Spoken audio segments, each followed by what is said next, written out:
1967 में चीन ने चखा था हार का स्वाद। महज 2 दिन में भारत ने जीत ली थी जंग। भारत और चीन के बीच पिछले साल मई में शुरू हुआ सीमा विवाद युद्ध के मुहाने पर पहुंचकर शांत भले ही हो गया हो, लेकिन फिर भी रह रहकर दोनों देशों के बीच तनाव बढ़ता ही रहता है।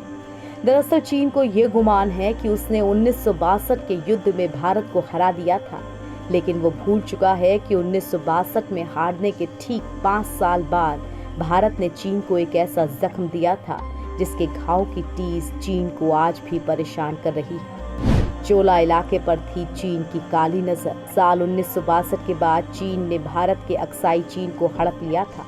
इसके बाद ड्रैगन ने 1967 में भारत, चीन और भूटान के बीच आने वाले चोला इलाके को भी हड़पने की कोशिश की थी, लेकिन इस बार चीन को बुरी तरह से मुंह की खानी पड़ी थी। भारतीय सेना ने उस वक्त चीन को पीछे हटने पर मजबूर कर दिया था।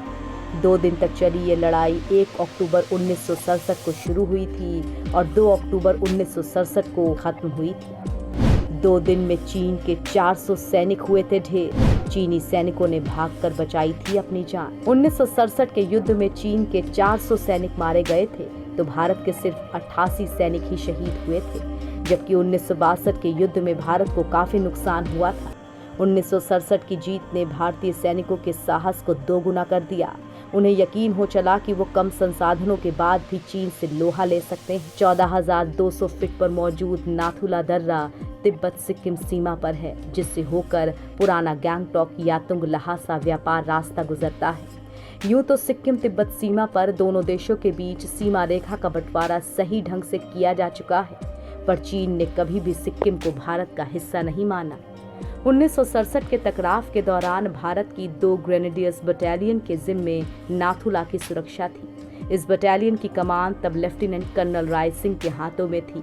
चीनी सैनिकों ने 13 अगस्त 1967 को नाथुला में भारतीय सीमा से सटे इलाकों में गड्ढे खोदने शुरू कर दिए।